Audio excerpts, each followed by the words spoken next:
Hello there everyone, nubkeks here, welcome back to Nub Raids. We're into day 2 now of the Iron Twins Fortress. It is also technically day 2 for me, because I was away on holiday for all the pre-testing stuff, all the test server stuff. So I've gotten up to stage 12, which is as far as we can go, buying the keys on the second day. And we're going to be pulling all of our mortal Soulstones here in today's video. Now, is it worth buying these extra keys? I still don't know. I think you're going to be fine if you don't. So I wouldn't really worry about it too much. Obviously, I'm buying them so I can get through this content and show you what's going on quickly. I do have a video on my team. I'm actually really happy with the team I have right now. They're doing really good here. So I'm going to do a video on that because I have tested it on stage 15 on the test server and it works really well there too. I just need to confirm with Plarium if I can share some of the exact stats and stuff. Saw Hell Hades had a video this morning, so I just want to make sure I don't get banned either. So before we dive in though, let me take 1 minute to talk to you about the sponsor of today's video, Skillshare. We are in the browse section of Skillshare right now, and it is an online learning community with just all sorts of different topics, from creative things to business things to all sorts. What I'm looking for today is we're getting a house in September, hopefully. Cross your fingers, please. I wanted to see something about, designing a house because we're getting all this, furniture and it's like, I don't know what to do with it. I was looking through, there's a whole bunch of stuff in here in the lifestyle section. There's one, in fact, right here, Easy Interior Design, Creating Space for Function and Flow by Demetrius Robinson. And we can dive in here. It's beginner level. Fantastic. There's reviews, discussions, projects, and all this different stuff that we can scroll through, all the different sections. Really looking for a whole bunch of inspiration, ideas, and learning. It's just fantastic. So yeah, if you are interested in Skillshare, you can click the link in the description or the comments section down below, and the first 1,000 people to click the link will get a free trial of Skillshare Premium, where you can hop on and see every single thing that the site has to offer for a month for free. It's fantastic. So yeah, check it out down below, and thank you to Skillshare for sponsoring the video. We're gonna, I'll give you a whole video reacting probably to Hell Hades and my thoughts on it. But yeah, I just need to make sure I can share information regarding their stats and stuff, like the accuracy requirement and things like that before I do that. I will give you one sneak preview of a champion, probably the breast champion on my account. I did a video on him recently, which was half a joke video, but actually mostly serious, but he is still amazing. This guy is going straight into my teams. He is an actual kind of core member of these teams. He will need his stats and stuff rolled up a little bit to go into stage 15, but it's Claude Breastfeeder. That's right. Amazing champion. You can see his stats there. What makes him so good for this, he gives you increased speed and increased accuracy for 2 turns on a 3-turn cooldown. The accuracy requirements for this boss get really high on the higher tiers, so I think an increased accuracy champion is essential. Bringing in that increased speed buff alongside it is really good. Then he also puts a really nice shield out on a 3-turn cooldown. That's really good. Then he even has a chance to put decreased crit rate, which is also really good because the boss hits really hard. So he's bringing you a whole bunch of stuff which is super useful. And then he's also pumping out a little bit of healing every time he takes a turn as well. So Claude is actually amazing. I am expecting, in fact, to use him in every team, probably in every affinity for stage 15. I think he's that good. He's insane. So he's like my big pick right now for just an insane champion for this. Obviously, Lady Kimmy, I think, is really good as well. I don't have her, though. And of course, at Lady Kimmy, she does have increased accuracy, increased speed, but it's on a 4-turn cooldown, but she does bring you decreased accuracy, decreased speed as well. So I think that overall Kimmy would be better, but man, Claude is not far behind. Specifically for this dungeon, Claude is really not far behind at all. He is absolutely super. So let's go in here. Let's do our things. We have enough silver, we do. First of all, we'll go to our Mystic Market. We have 4,000 of these coins, so let's buy 4 more Soulstones. There we are. We've got 19. Not too bad at all. 19 to sum it up today, and we're going for it. I get to reiterate what I was saying the last day. I don't think you need to worry too much about holding on to these. I think it's quite fun. If you get some good stuff here, we're getting some great stuff like Magnar. Nice. It's only the 1-star. Duck. Great. Oh, a legendary. It's Venus. Oh my god, the 3-star Venus. Can I have a Venus? I've got 2 Cupidus now. I don't have Venus. But there you go.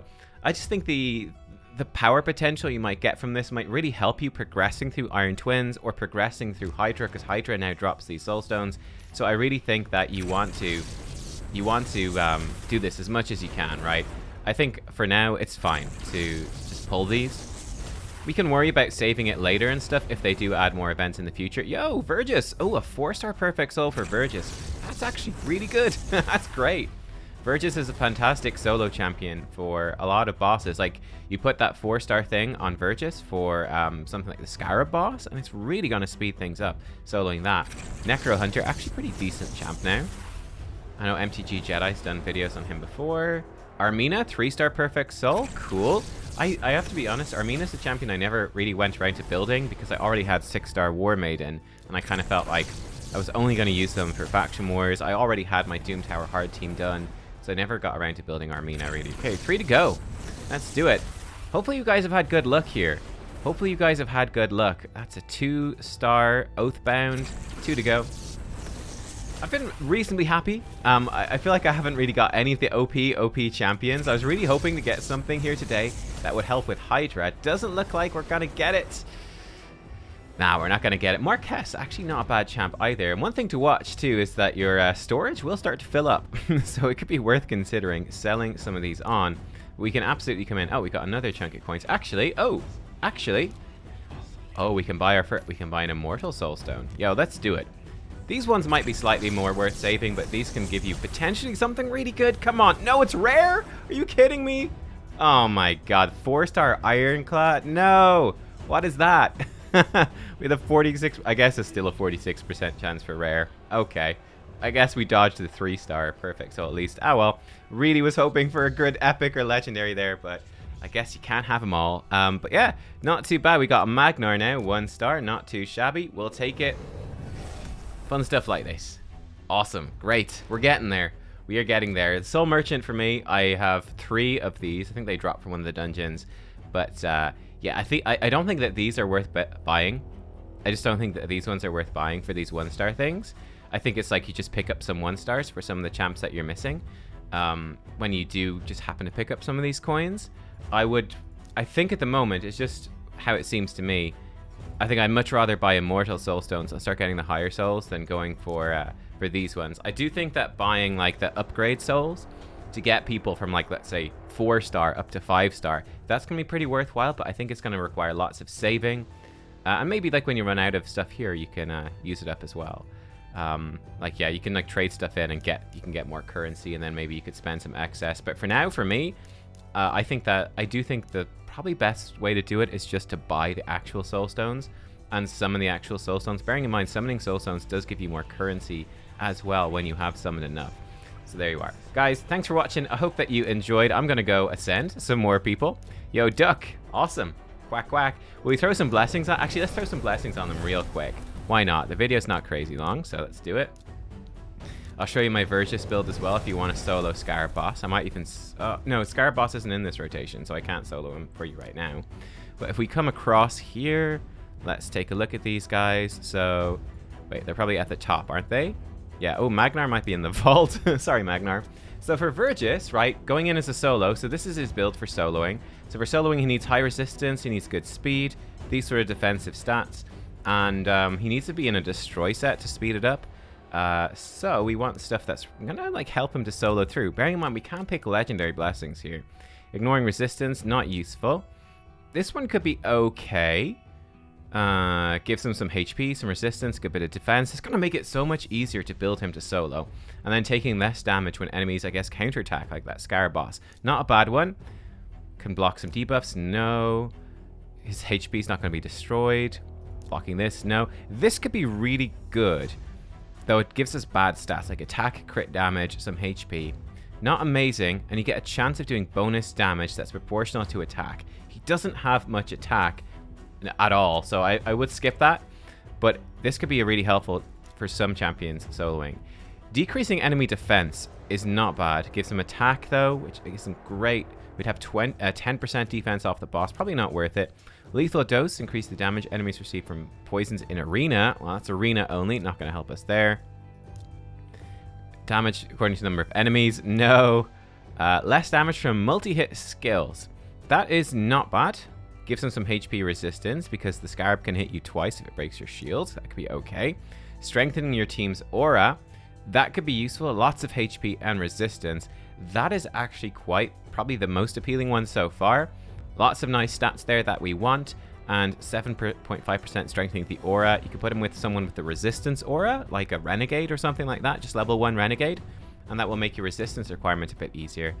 For chaos, crushing rend, ignoring defense, no. HP burns. Fill your turn meter when debuffs are applied. It's not terrible. Less damage from this stuff. Yeah, I think that probably the commanding presence one is probably the one to go for. I like the stats on it. I think they are good. I'm going to choose commanding presence from Divinity of War. Gonna be very helpful for faction wars and stuff as well to have someone with this in. Of course, when you get Arbiter, you're probably gonna have her with the legendary version of this. So you're gonna get that out some way. But hey, there you go. Cool, we got a bit of a stronger aura. He now has a bunch of extra stats like that from Blessing. Big chunk of extra stats is really gonna make him much better at soloing. That's pretty cool. Quickly looking at Duck. For Duck, real fast. Cruelty is probably not too terrible. Chaos, crushing rend, incinerate. I mean, ignoring some of their resistance on that is maybe okay. None of these are super duper jumping out to me, huh? None of them are super jumping out. I mean, the stats though, the attack bonus is really bad. Maybe we just go for the Phantom Touch, but again, it scales off attack. There's a bit of a limit here, isn't there? I'm kind of looking forward to this fifth one. This fifth hidden divinity is going to be quite nice. I'm not really sure what to put on Duck, to be honest. Not really sure. Blocking some of those things. Healing, not really.